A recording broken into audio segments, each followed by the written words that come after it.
On June 14, 2025, America witnessed a day unlike any other, a day that would be remembered for generations as a turning point in the nation's story. From the first light of dawn, anticipation buzzed in the air as people from every corner of the country prepared to make their voices heard. Across more than 2,000 cities, millions poured into the streets for the No Kings protests, a unified stand for democracy.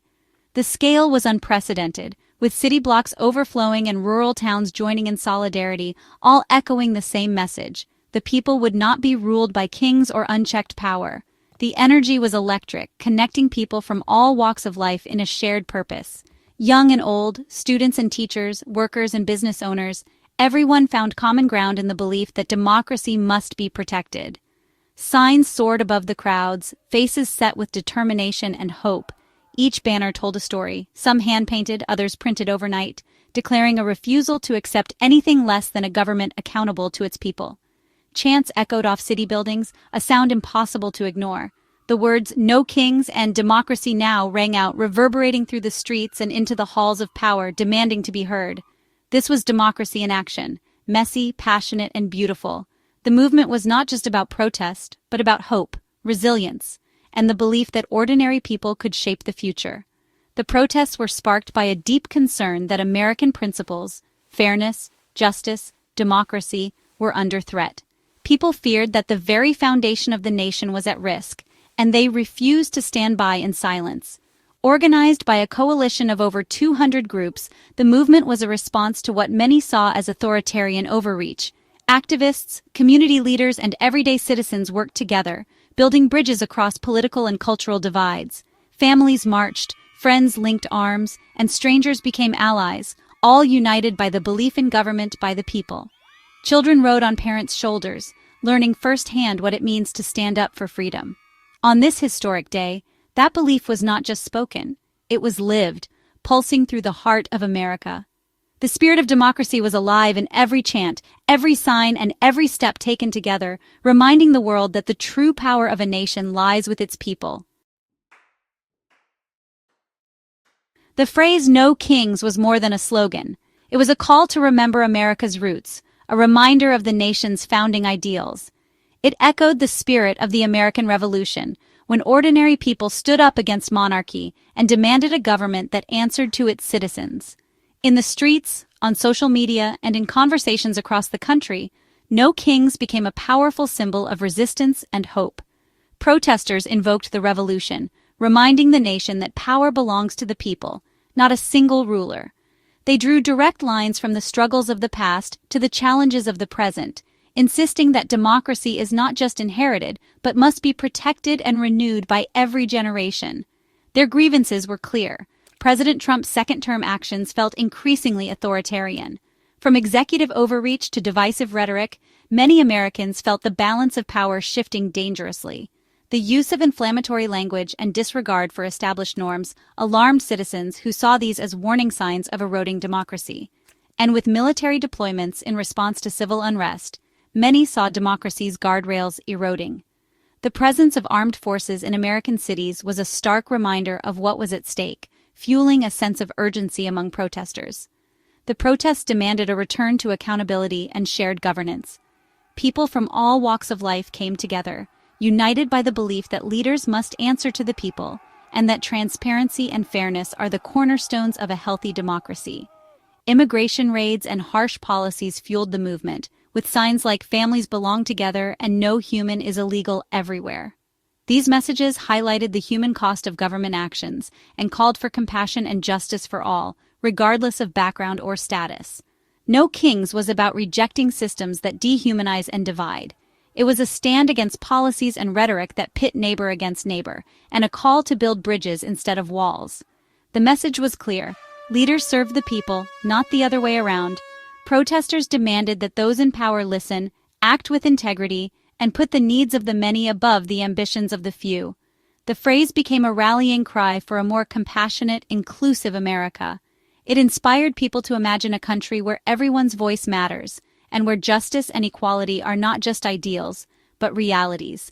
In the end, No Kings was a bold assertion that democracy's strength lies in its people, not in any one leader. It was a promise to keep fighting for a government that truly serves all, and a reminder that the power of the people is the foundation of American freedom. The No Kings movement swept the nation, igniting a wave of activism that transcended age, background, and political affiliation. What began as a call for change quickly became a rallying cry for millions, drawing people from every walk of life into the streets. Uniting cities and small towns alike, the movement blurred the lines between rural and urban America. In bustling metropolises and quiet communities, people gathered with a shared sense of purpose, determined to make their voices heard.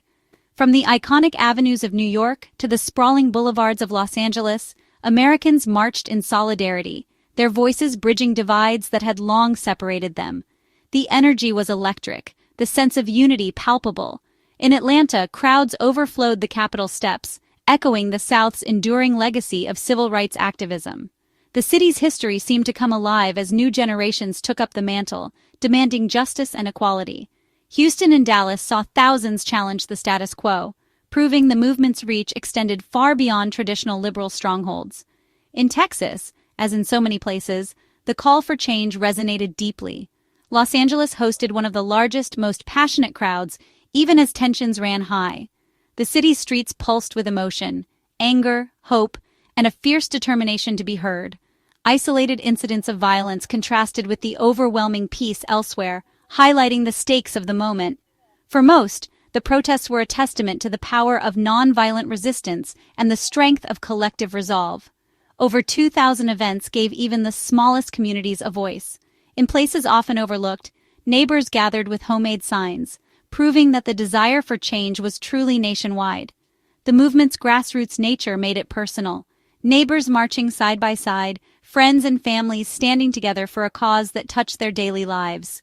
It was a movement built on relationships and shared dreams. This was not a coastal or elite issue. It was a national conviction. From the heartland to the coasts, people of all backgrounds stood united, demanding a better future for themselves and their children. On this day, America spoke as one. The sheer scale of the demonstrations sent a powerful message to leaders everywhere. The people would not be ignored. The unity was undeniable, the message unmistakable. Across the nation, hope and determination filled the air as Americans came together to demand change and shape their own destiny.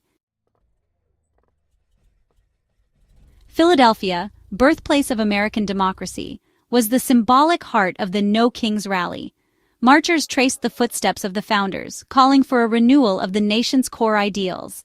Tens of thousands gathered, culminating at the iconic steps of the Philadelphia Museum of Art. Chants of "Whose streets? Our streets" rang out, reclaiming public space and civic power.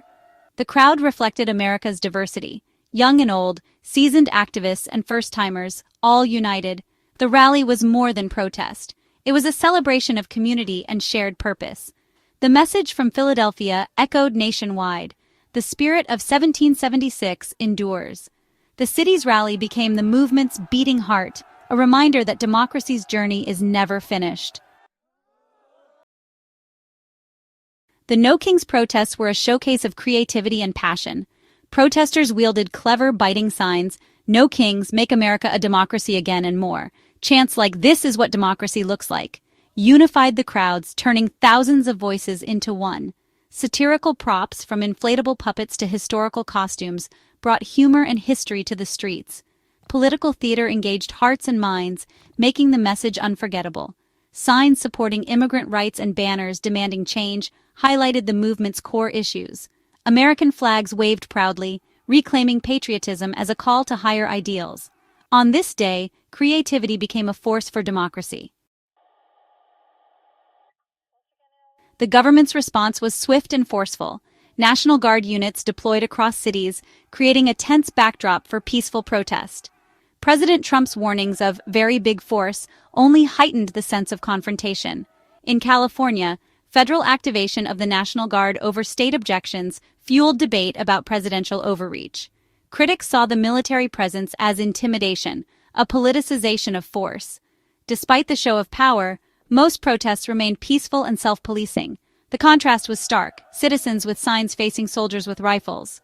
The day's central conflict, people's power versus state force, was on full display. While Americans marched for democracy, Washington, D.C. hosted a massive military parade, ostensibly celebrating the Army's 250th anniversary and the president's birthday. The parade was a spectacle of tanks, jets, and soldiers. The event, inspired by foreign displays of power, felt out of step with American tradition. Critics, including many in the military, worried it resembled authoritarian pageantry more than democratic celebration. The parade's $45 million price tag drew widespread criticism, with many arguing the funds could serve greater needs. Protesters saw the parade as a symbol of the very power they opposed. The day became a battle of symbols, the People's March versus the President's Parade. The contrast was impossible to ignore. Democracy's strength, the protesters argued, lies not in military might, but in the will of the people. Amid the nationwide protests, tragedy struck Minnesota. All No Kings events were canceled after the assassination of State Representative Melissa Hortman and her husband. Another lawmaker was wounded, and authorities called it a political assassination. The attack cast a pall over the day, a grim reminder of the dangers of political hatred. Planned rallies in Minneapolis and St. Paul fell silent, replaced by grief and fear. The violence stood in stark contrast to the movement's peaceful message. The tragedy underscored the fragility of democracy and the urgent need for civility. It was a sobering moment for the nation, a warning of what's at stake. The No Kings protests were more than a single day. They were a testament to democracy's resilience. In a time of division, millions chose hope, action, and unity. Peaceful protest is the heartbeat of a healthy republic, a living tool for change. The crowd sent a message. The people's spirit will not be silenced. The movement will be remembered as a turning point, when Americans became active stewards of their future. They marched for democracy, justice, and a more perfect union. The legacy is clear. When people unite, they are stronger than any leader. Democracy demands participation, courage, and vigilance. On that June day, Americans gave a gift to the future, a living lesson that in this nation there are no kings.